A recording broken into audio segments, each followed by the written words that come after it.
जय हिंद दोस्तों, आप सभी का स्वागत है अपने YouTube channel the study game channel में। तो फ्रेंड, आज की इस वीडियो में बात करने वाले हैं एमपी वन रक्षक और जेल प्रहरी का एग्ज़ाम एनालिसिस करने वाले हैं। जो फ्रेंड आज का पेपर है 12 जून फर्स्ट शिफ्ट का पेपर एनालिसिस करेंगे और इसमें स्टूडेंट के माध्यम से जो भी क्वेश्चन मिले इन सभी क्वेश्चन को डिस्कस करेंगे। जीके, जीएस, साइंस, हिंदी और मैथ्स का। और फ्रेंड, इसका पीडीएफ लेने के लिए टेलीग्राम चैनल को ज्वाइन कर सकते हो, वहाँ से आपको पीडीएफ प्राप्त हो जाएंगे। डिस्क्रिप्शन में लिंक दिया हुआ है। और फ्रेंड, ये व्हाट्सअप नंबर है, इस पर फ्रेंड क्वेश्चन भेज सकते हो 8109336001 पर, या फिर कमेंट कर सकते हो। तो चलिएगा फ्रेंड, देखते हैं कि आज की फर्स्ट चैप्टर में कौन कौन से क्वेश्चन पूछे गए थे।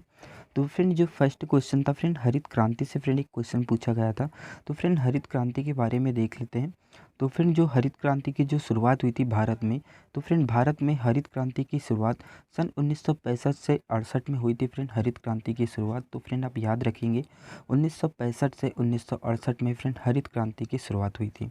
और एम एस स्वामीनाथन को भारत में हरित क्रांति के जनक के रूप में जाना जाता है। ये भी फ्रेंड आप याद रखेंगे कि एम एस स्वामीनाथन को भारत में हरित क्रांति के जनक के रूप में जाना जाता है।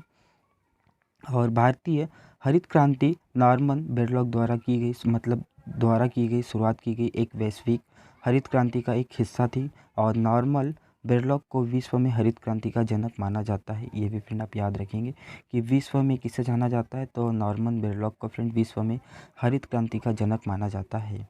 और फ्रेंड, दुनिया भर में 1 अरब से अधिक लोगों को भूख से मरने के बचाव के लिए फ्रेंड योगदान के लिए नॉर्मन बोरलॉग को 1970 में शांति का नोबेल पुरस्कार से सम्मानित भी किया था। ये भी फ्रेंड आप याद रखेंगे कि 1970 में इन्हें शांति का नोबेल पुरस्कार से सम्मानित किया था। चलिए, नेक्स्ट जो क्वेश्चन पूछा था फ्रेंड कि जल से कौन सा रोग होता है। तो फ्रेंड, जल से डिसीज के बारे में पूछा गया था। तो फ्रेंड, जो जल से रोग होता है कौन सा होता है, तो फ्रेंड हैजा होता है। तो हैजा ऑप्शन में दिया गया था। तो फ्रेंड, और देख लेते हैं कि जल से और कौन कौन से रोग होते हैं। तो फ्रेंड, हैजा, टाइफाइड, बुखार जैसी खतरनाक बीमारियां होती है।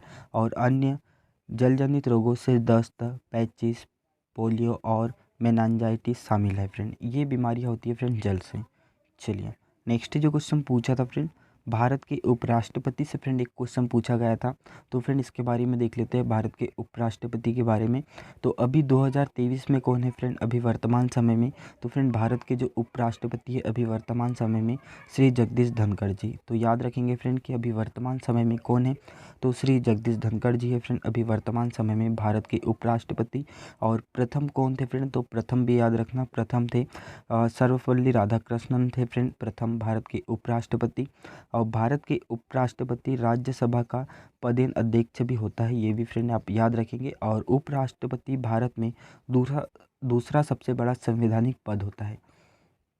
तो फ्रेंड, ये भी पॉइंट याद रखेंगे कि जो उपराष्ट्रपति का जो पद होता है यह भारत का दूसरा सबसे बड़ा संवैधानिक पद होता है। नेक्स्ट जो क्वेश्चन पूछा था फ्रेंड कि 2014 में किसे शांति का नोबेल पुरस्कार दिया गया था, मतलब नोबेल शांति पुरस्कार से सम्मानित किया गया था सन 2014 में। तो फ्रेंड, इसका जो राइट आंसर था कैलाश सत्यार्थी और मलाला यूसुफजई को फ्रेंड संयुक्त रूप से सम्मानित किया गया था। तो फ्रेंड, आप कमेंट करके ज़रूर बताना कि इनमें से कौन सा पूछा गया था दोनों में से, या तो कैलाश सत्यार्थी या मलाला यूसुफजई को। तो फ्रेंड, नोबेल शांति पुरस्कार सन 2014 में भारत से कैलाश सत्यार्थी और पाकिस्तान से मलाला यूसुफजई को संयुक्त रूप से सम्मानित किया था। और कैलाश सत्यार्थी को उनके एनजीओ बचपन बचाओ आंदोलन के लिए फ्रेंड जाना जाता है। ये भी फ्रेंड आप याद रखेंगे कि कैलाश सत्यार्थी को किस लिए जाना जाता है, तो उनके एनजीओ के बचपन बचाओ आंदोलन के लिए जाना जाता है कैलाश सत्यार्थी को। नेक्स्ट जो क्वेश्चन पूछा था फ्रेंड कि विटामिन की खोज किस शताब्दी में की गई थी। तो फ्रेंड, विटामिन से एक क्वेश्चन आया था आज की प्रथम शिफ्ट में कि विटामिन की जो खोज हुई थी वो किस शताब्दी में की गई थी। सन नहीं पूछा था, डायरेक्ट शताब्दी पूछी थी। तो कौन सी शताब्दी में की गई थी विटामिन की खोज, तो 19वीं शताब्दी में फ्रेंड विटामिन की खोज की थी। तो फ्रेंड, फंक ने 1912 में विटामिन की खोज की थी। और विटामिन कितने प्रकार के होते हैं फ्रेंड, तो 2 प्रकार के होते हैं विटामिन। कौन कौन से, एक होता है वसा में घुलनशील विटामिन और एक होता है जल में घुलनशील विटामिन। तो वसा में कौन कौन से होते हैं, तो वसा में होते हैं friend vitamin A, vitamin E, vitamin D और विटामिन के, ये होते हैं फ्रेंड वसा में घुलनशील विटामिन।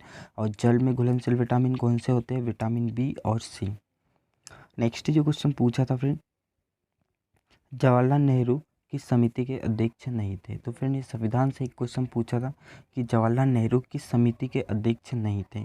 तो फ्रेंड इसका जो राइट आंसर था प्रारूप समिति। या फ्रेंड आप कमेंट करके ज़रूर बता देना कि इनमें से और कौन सी समिति पूछी थी फ्रेंड कि जवाहरलाल नेहरू कौन सी समिति के अध्यक्ष नहीं है।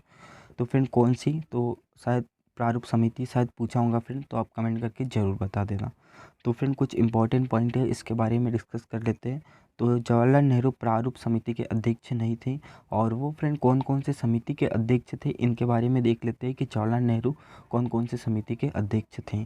तो फ्रेंड पहला तो हो जाएगा संघ शक्ति समिति, दूसरा है फ्रेंड राज्य समिति, तीसरी है फ्रेंड संघ संविधान समिति, और संविधान सभा की मौजूदा समिति के अध्यक्ष थे फ्रेंड जवाहरलाल नेहरू।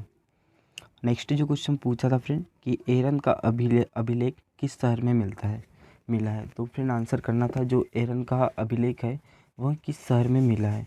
तो इसका जो राइट आंसर था फ्रेंड यह सागर जिले में मिला था। याद रखना फ्रेंड कि जो एरन का जो अभिलेख है वो कहाँ पर मिला है, तो फ्रेंड सागर जिले में, मध्य प्रदेश के सागर जिले में इसका अभिलेख मिला है फ्रेंड एरन का। और ये किससे संबंधित है, तो फ्रेंड यह भानुगुप्त का अभिलेख कहते हैं फ्रेंड इसे। ये भी याद रखना फ्रेंड कि इसे भानुगुप्त का अभिलेख भी कहते हैं एरन अभिलेख को। नेक्स्ट जो क्वेश्चन पूछा था फ्रेंड केमिस्ट्री में, तो फ्रेंड केमिस्ट्री में पूछा गया था फ्रेंड एक अभिक्रिया से। तो फ्रेंड आप कमेंट करके ज़रूर बताना कि कौन सी अभिक्रिया पूछी थी। और फ्रेंड शायद सी यू वाली थी, सी यू और उसके आगे सब कमेंट करके ज़रूर बताना कि कौन सी थी। शायद CU + SO4 वाली रही होंगी शायद, तो आप कमेंट करके ज़रूर बताना। चलिए नेक्स्ट जो क्वेश्चन पूछा था फ्रेंड कि 2023 में गोल्डन बुक अवार्ड किसे मिला है। या 2023 का पूछा होगा या 2021 या 2022 का। तो फ्रेंड एक गोल्डन बुक अवार्ड से फ्रेंड एक क्वेश्चन पूछा था, या फिर गोल्डन ग्लोब अवार्ड से फ्रेंड क्वेश्चन पूछा होगा, तो आप कमेंट करके ज़रूर बताना कि कौन सा क्वेश्चन पूछा था।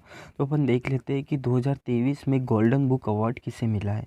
तो फ्रेंड जो गोल्डन बुक अवार्ड मिला था फ्रेंड सन 2023 में, वो मिला था फ्रेंड निवेदिता डांगा को। याद रखेंगे फ्रेंड कि जो 2023 में मिला था निवेदिता डांग को मिला था फ्रेंड 2023 में गोल्डन बुक अवार्ड। चलिए नेक्स्ट जो क्वेश्चन पूछा था फ्रेंड कि मध्य प्रदेश का विकलांग तैराकी से फ्रेंड एक क्वेश्चन पूछा था। तो फ्रेंड देख लेते हैं, जिन्होंने इंग्लिश चैनल पार किया है फ्रेंड शायद उन्हीं से फ्रेंड हमें पूछा होगा। तो फ्रेंड सत्येंद्र ने इंग्लिश चैनल को पार किया था फ्रेंड, और कितने घंटे में पार किया था फ्रेंड सत्येंद्र ने इंग्लिश चैनल को। तो फ्रेंड याद रखना 12 घंटे 26 मिनट में इंग्लिश चैनल को पार किया था सत्येंद्र ने। चलिए नेक्स्ट जो क्वेश्चन पूछा था फ्रेंड फ्रीक्वेंसी की यूनिट पूछी थी फ्रेंड कि आवर्ती की यूनिट मतलब एक एसआई मात्रक क्या है। तो फ्रेंड जो आवर्ती का एसआई मात्रक क्या है, तो हर्ट्ज। याद रखना फ्रेंड कि आवर्ती का एसआई मात्रक क्या है, तो हर्ट्ज। चलिए ये थे फ्रेंड जीके जीएस और साइंस के क्वेश्चन। और मैथ्स में फ्रेंड सिंप्लीफिकेशन होगा, एवरेज होगा, टाइम एंड वर्क का होगा, percentage, CISI, mixture allegation, train से और बोर्ड मास नियम से भी फ्रेंड क्वेश्चन पूछे जा रहे हैं। और ज्योमेट्री से, ट्रिग्नोमेट्री से क्वेश्चन है फ्रेंड, अलजेब्रा से भी क्वेश्चन पूछे जा रहे हैं। और फ्रेंड हिंदी में समास, अलंकार, रस, वर्तनी और कारक, तत्सम शब्द, इनसे भी फ्रेंड क्वेश्चन पूछे जा रहे हैं। और इंग्लिश में एरर से फ्रेंड क्वेश्चन है, पैराजम्पल से क्वेश्चन है, PQRS से क्वेश्चन है, सेंटेंस से क्वेश्चन देखने को मिल रहे हैं।